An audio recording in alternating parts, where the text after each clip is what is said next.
श्री गणेशाय नमः। श्री गुरुभ्यो नमः। श्री राधा पुरुषोत्तमाय नमः। अधिके राधा पुरुषोत्तम भगवान की जय। कृष्ण कन्हैया लाल की जय। वंदे वंदारुमंदारम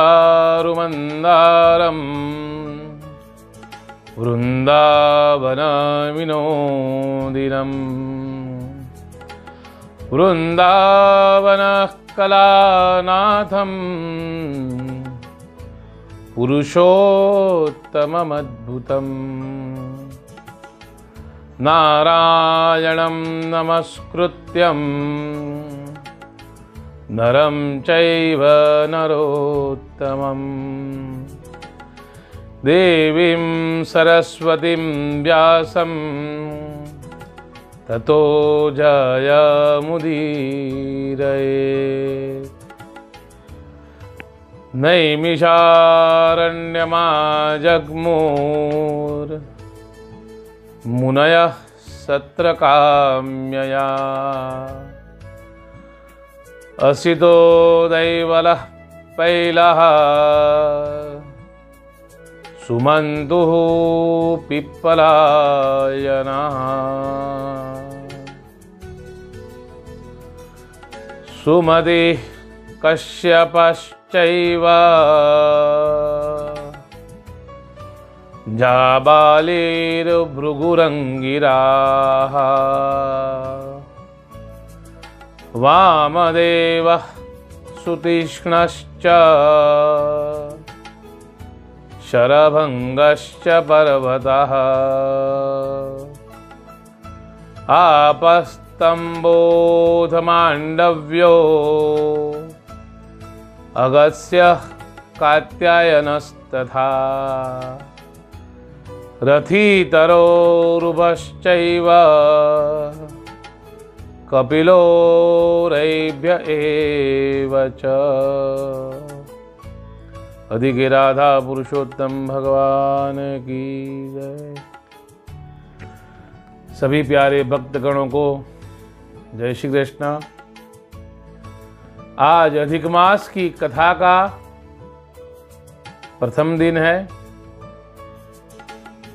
भगवान से हम प्रार्थना करते हैं कि विश्व में से कोरोना महामारी निवृत्त हो जाए और सभी स्वस्थ रहे।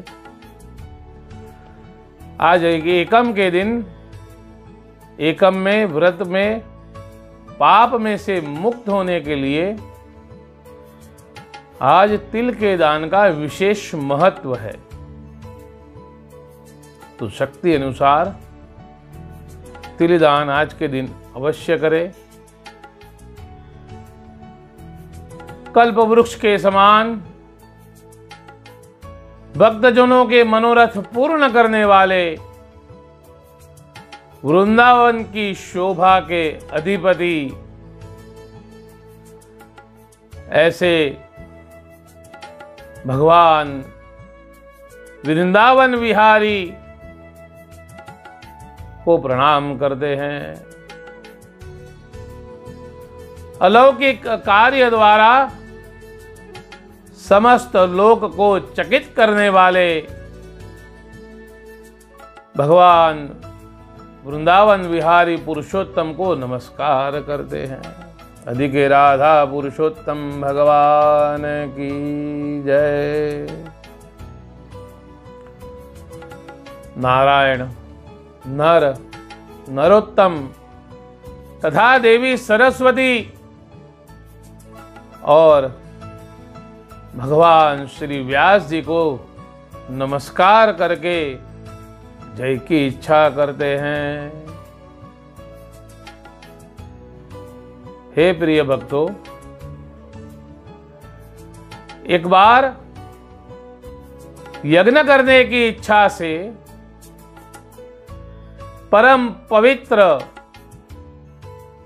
नैमिषारण्य में बहुत से ऋषि मुनि आए जैसे कि असित, देवल, पौल, सुमंत, पिपलायन, सुमति, कश्यप, जाबाली, भृगु, अंगिरा, वामदेव, सुतीक्ष्ण, शरभंग, आपस्तंभ, मांडव्य, अगस्त्य, कात्यायन, कपिल, गौतम, मुदगल, कौशिक आदि ऋषियां अपने शिष्यों के सहित, और वे सब ऋषि अंगों के सहित वेदों को जानने वाले, ब्रह्मनिष्ठ, संसार की भलाई तथा परोपकार करने वाले,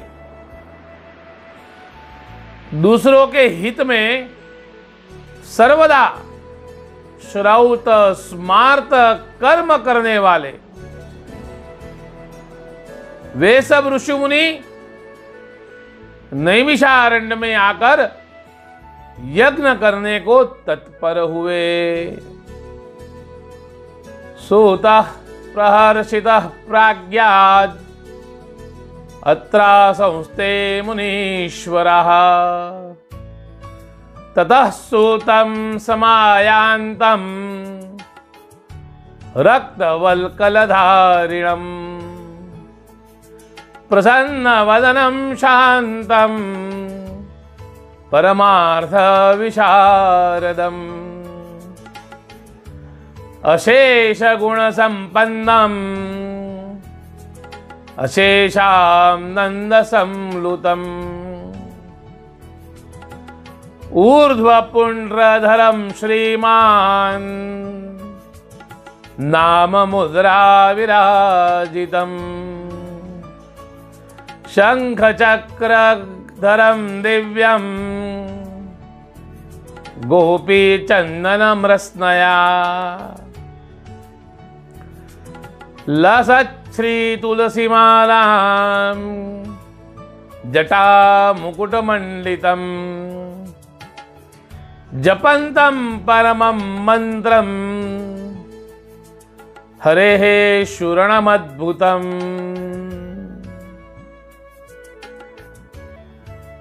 तीर्थ यात्रा की इच्छा से सूत जी अपने आश्रम से निकले और पृथ्वी का भ्रमण करते हुए उन्होंने नैमिषारण्य में आकर शिष्यों के सहित समस्त ऋषि मुनियों को वहां पे देखा। संसार समुद्र से पार कराने वाले उन ऋषि मुनियों को नमस्कार करने के लिए पहले से जहां वे इकट्ठा थे वहीं प्रसन्नचित्त भगवान सूत जी महाराज भी जा पहुंचे। उसके अनंतर पेड़ की लाल छाल को धारण करने वाले प्रसन्न मुख, शांत, परमार्थ विशारद, समग्र गुणों से युक्त, संपूर्ण आनंदों से परिपूर्ण, तुलसी की माला से शोभित, जटा मुकुट से भूषित, समस्त आपत्तियों से रक्षा करने वाले, अलौकिक चमत्कार को देखने वाले,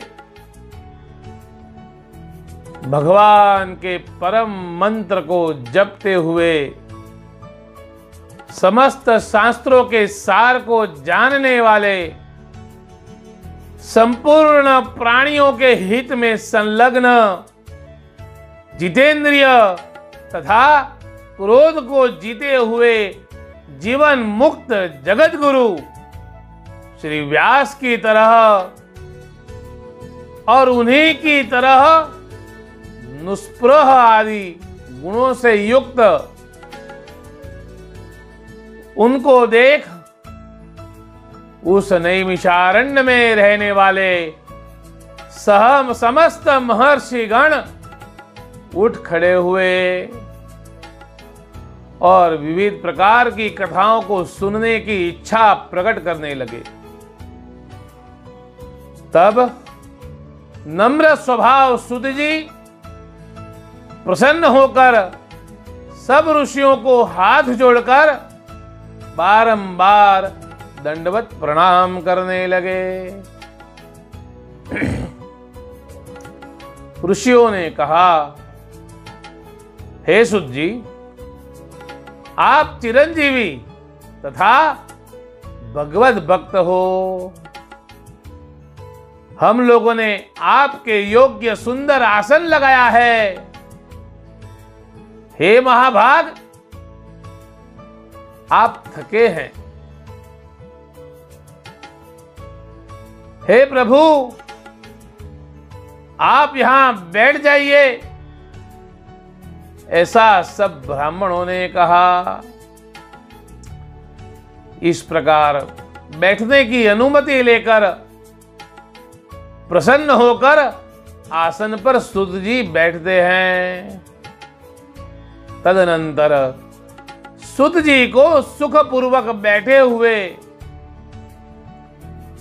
और श्रम रहित देखकर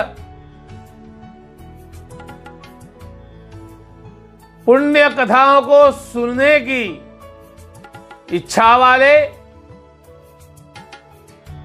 समस्त ऋषि मुनि सुत जी महाराज को यह कहने लगे, हे महाभाग, आप भाग्यवान हैं। भगवान व्यास के वचनों के हार्दिक अभिप्राय को गुरु की कृपा से आप जानते हैं। हे प्रभु, क्या आप सुखी तो हैं? आज बहुत दिनों के बाद कैसे इस वन में आप पधारे? हे प्रभु, आप प्रशंसा के पात्र हैं। हे व्यास शिष्य शिरोमणि, आप पूज्य है। इस असार संसार में सुनने योग्य हजारों विषय है, परंतु उनमें जो श्रेयस्कर थोड़ा सा और सारभूत जो है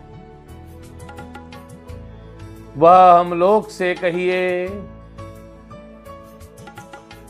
हे महाभाग, संसार समुद्र में डूबते हुए को पार कराने वाला तथा शुभ फल देने वाला आपके मन में निश्चित विषय जो है वही हम लोग से कहिए।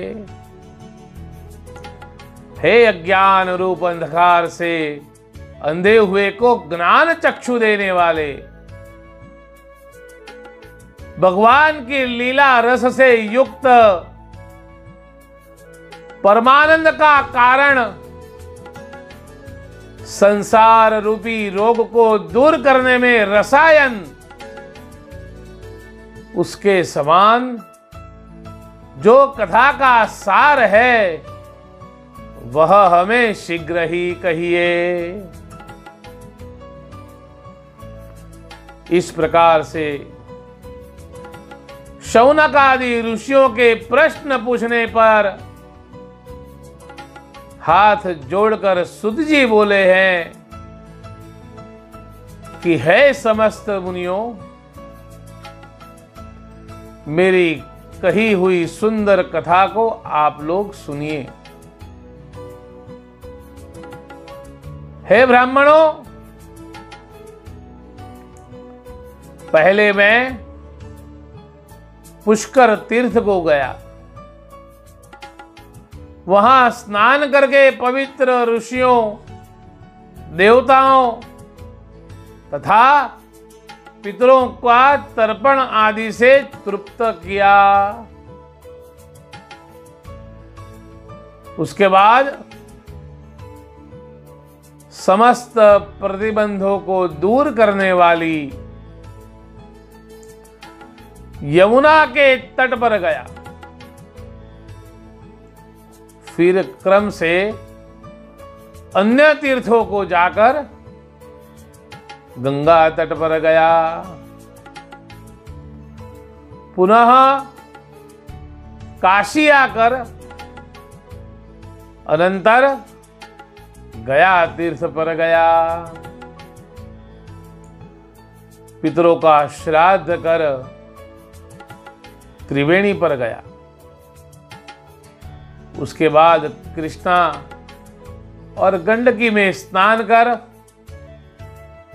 पुलह ऋषि के आश्रम पर गया। धेनुमती में स्नान किया और सरस्वती के तीर पर गया। वहां हे ब्राह्मणों, त्रिरात्रि उपवास कर गोदावरी गया। फिर कृतमाला, कावेरी, निर्विंध्य, ताम्रवर्णिका, तापी, वैहायसी, नंदा, नर्मदा, शर्मदा आदि नदियों पर गया। फिर पुनः चर्मणवती नदी में स्नान कर पीछे सेतुबंध रामेश्वर पहुंचा। तदनंतर नारायण का दर्शन करने हेतु बद्री वन गया। नारायण का दर्शन कर वहां तपस्वी को अभिनंदन कर पुनः नारायण को नमस्कार कर और उनकी स्तुति कर सिद्धक क्षेत्र पहुंचा। इस प्रकार बहुत से तीर्थों में घूमता हुआ कुरुदेश तथा जांगल देश में घूमता फिरता फिर हस्तिनापुर में गया। हे द्विजो, यहां मैंने वह सुना कि राजा परीक्षित राज्य को त्याग बहुत ऋषियों के साथ परम पुण्यप्रद गंगा तीर गए हैं और उस गंगा घाट पर बहुत से सिद्ध, जिनका भूषण ही सिद्धि है, ऐसे योगी लोग और देवर्षि वहां पर आए हैं। वो कैसे सिद्ध है? उसमें कोई निराहार, कोई वायु भक्षण करता है, कोई केवल जल पीता है, कोई केवल पत्ते खाकर रहता है, कोई मात्र सांस ही उनका आहार है, कोई फलाहार और कोई फेन का ही आहार करता है। तम समाज भ्रष्ट का मस्त्राह ममं द्विजाः तत्रा जगाम भगवान ब्रह्मभूतो महामुनिः व्यासपुत्रो महातेजः शुकदेवः प्रतापवान् श्रीकृष्ण चरणाम्भोजे मनसो धारणं दधत। हे द्विजो, उस समाज में कुछ पूछने की इच्छा से हम भी गए। वहां ब्रह्म स्वरूप भगवान महामुनि व्यास के पुत्र, बड़े तेज वाले, बड़े प्रतापी श्री कृष्ण के चरण कमलों को मन से धारण किए हुए श्री सुखदेव जी का आगमन हुआ। बोलिए श्री सुखदेव जी महाराज की जय। इन 16 वर्ष के योगीराज शंख की तरह कंठ वाले, बड़े लंबे चिकने बालों से घिरे हुए मुख वाले, बड़ी पुष्ट कंधों से संधि वाले, चमकती हुई कांति वाले, अवधूत रूप वाले ऐसे ब्रह्म रूप योगी थुकते हुए लड़कों से घिरे हुए, मक्षिकाओं से जैसे मस्त हाथी घिरा रहता है, उसी प्रकार धूल हाथ में ली हुई स्त्रियों से घिरे हुए, सर्वांग धूल रमाए महामुनि शुकदेव को देखकर सब ऋषि मुनि प्रसन्नता पूर्वक हाथ जोड़कर सहसा उठ खड़े हो गए। इस प्रकार महामुनियों द्वारा सत्कृत भगवान शुक को देखकर पश्चाताप करती हुई स्त्रियां और साथ के बालक जो उनको चिढ़ा रहे थे, वे दूर ही खड़े रह गए और भगवान शुक को प्रणाम करके अपने अपने घर को गए। इधर ऋषि मुनियों ने सुखदेव जी के लिए बड़ा ऊंचा और उत्तम आसन बिछाया। उस आसन पर बैठे भगवान शुक को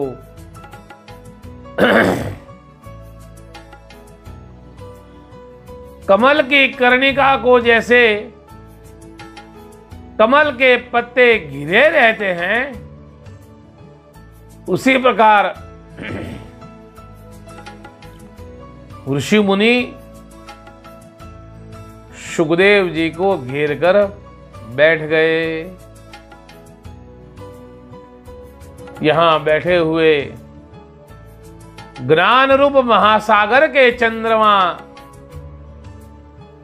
भगवान महामुनि व्यास जी के पुत्र सुखदेव ब्राह्मणों द्वारा की हुई पूजा को धारण कर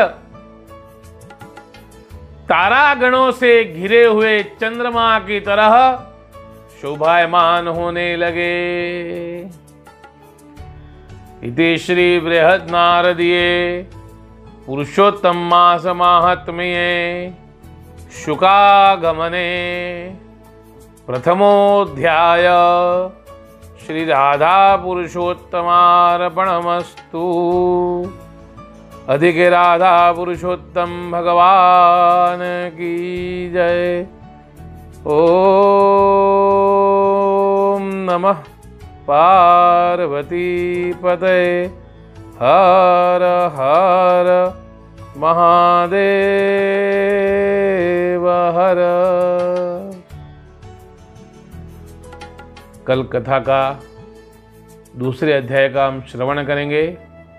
तब तक सभी भक्तों को जय श्री कृष्ण, जय राधा पुरुषोत्तम।